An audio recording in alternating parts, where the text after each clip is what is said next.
Hi there, today I want to show you how to take a simple rotisserie chicken and a handful of kitchen staples and turn them into two completely different recipes. For uncomplicated recipes for busy beginners, go ahead and subscribe to the channel and check the bell to get notified of new videos every Thursday.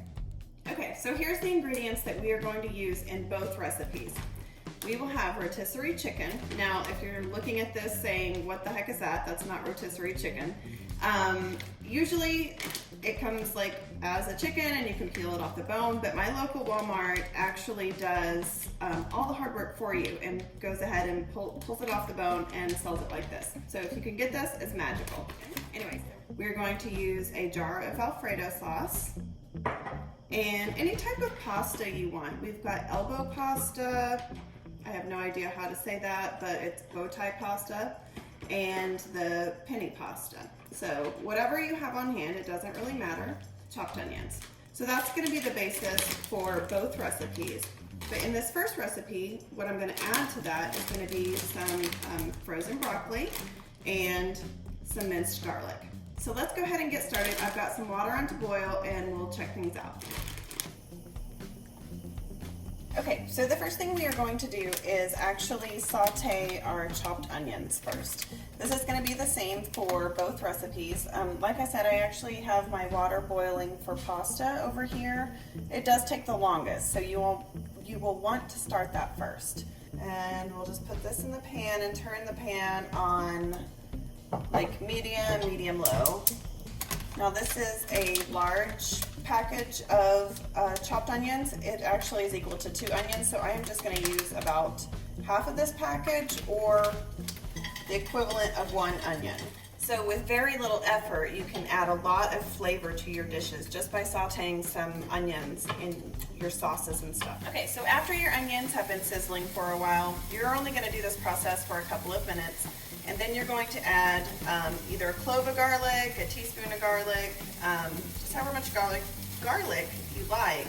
And go ahead and saute that with your onions the last like 45 seconds or so, just until you start to smell it. And then we're actually going to add our broccoli directly to this pan.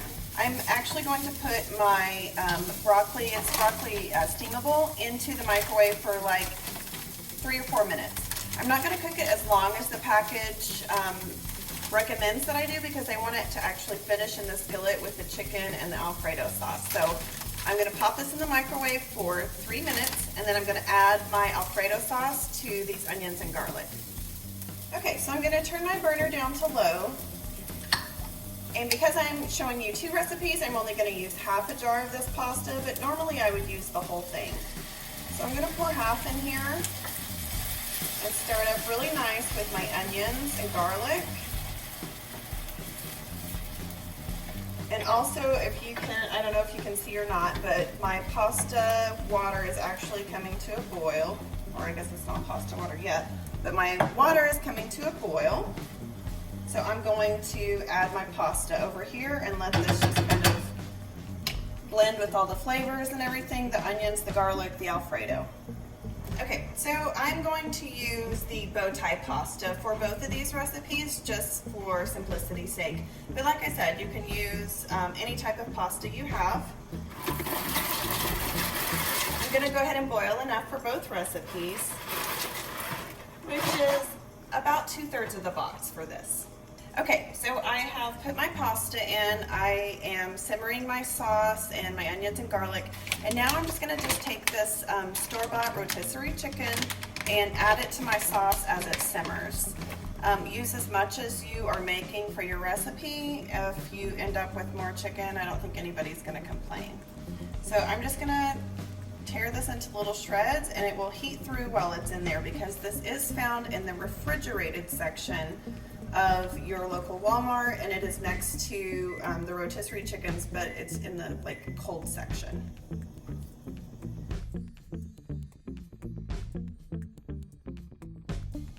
Okay, so after you pull your broccoli out of the microwave, this was just in there for like 3 minutes.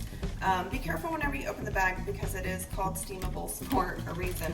I'm just going to dump this into the Alfredo and chicken that we've got going here. Don't worry if there's any water or anything that comes out, because that'll just like absorb into your pasta. So just give that a good stir, and if it is too thick, I'm gonna wait just a minute and then add a little bit of my pasta water to the sauce to kind of thin it out a little. So my sauce is a little too thick right now, so I'm just actually going to dip my spoon in here and take some of my pasta water and thin it out. But whenever you use the pasta water, it actually won't like get too thin. It'll still stay thick, but it just like doubles the amount of your liquid. Not doubles, but increases the amount of your liquid without making it too thin or watery. Okay, so my pasta is done cooking. Make sure you always test it before you dump any water or drain any water off of it in case it's not quite to your liking. I'm just gonna scoop out the noodles that I need.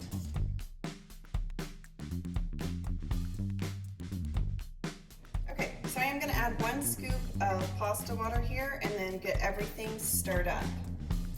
The last step after I get everything stirred is to top it with cheese. So I will see you in just a sec. Okay, we have our dish all ready except for the cheese. You can use whatever cheese you like. I think what would go well with this one is either Parmesan or feta, whichever you like, or both. It doesn't really matter. So again, none of this is like exact science. All of these ingredients will just kind of meld together. I'm gonna do Parmesan for this option. So I'm going to sprinkle this on and then serve up a bowl. Actually, I'm going to top it with some black pepper too. Let all that melt, and it will be delicious. Okay, so up to this point, our recipes are exactly the same. I have boiled pasta, I have sauteed onions and garlic and added my Alfredo, and it's simmering. This is where the recipes diverge. For this one, we're gonna go a bit of a spicy route, and I'm going to add a can of Rotel tomatoes with my chicken, and also sprinkle in some ground cumin. So I didn't drain those or anything. We're just gonna dump those in. So I have ground cumin. I'm just going to sprinkle that across the top. I'm gonna go for like half a teaspoon. And then I'm going to stir that in and then add my chicken as well and let that come to like a nice simmer.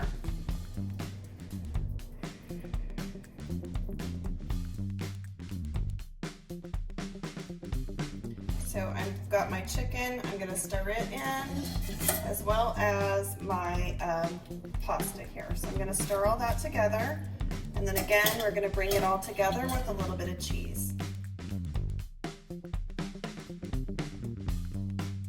Okay, so I've let my pasta come back up to a simmer, and all of those flavors are really mixing together, and now I'm going to add some feta cheese to the mix. The saltiness of the feta will really bring out the spicy and creaminess, and it will all just come together really nicely. So just a, I don't know, handful of feta, half a cup. We'll let it get warm and then get all melty, and then we will take a look at both dishes. Okay, so both of these dishes have finished and they are beautiful. So I want you to take a look at kind of the difference that just a swap of a few ingredients can make.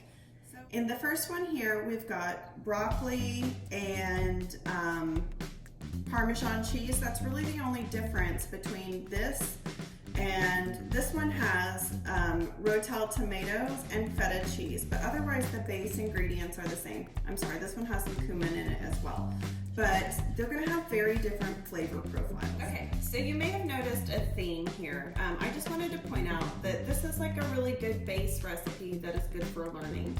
What we have is we have our pasta, we have our chicken, and then we have a vegetable and a cheese and a spice, kind of something to kind of differentiate it a little bit. So as in this example, we had our tomato, our garlic, and our cumin that we added.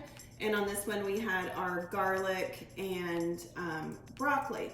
But it could have also been like mushrooms and garlic and goat cheese, so that your vegetable would be mushrooms, your cheese would be a goat cheese, or even a Parmesan or something like that.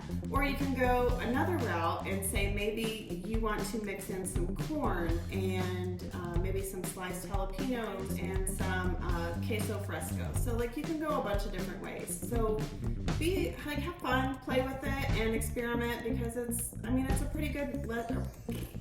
pretty good easy base recipe to kind of experiment with flavors.